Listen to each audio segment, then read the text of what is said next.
ส่วนมากก็จะบุรีรัมย์เนี่ยจะเยอะกว่าเพื่อนเลยเนาะมาเที่ยวได้ครับมาเที่ยวได้ครับผมเนาะมาเที่ยวได้เนาะผมยินดีต้อนรับครับเนาะ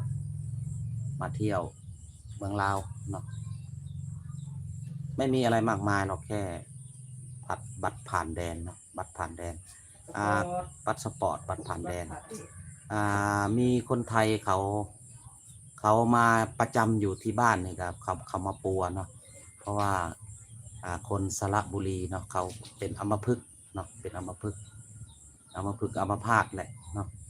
เขาก็มาอยู่กับแฟนเขาอยู่ที่ฝั่งลาวเนาะมาปัวหมอลาวเนาะ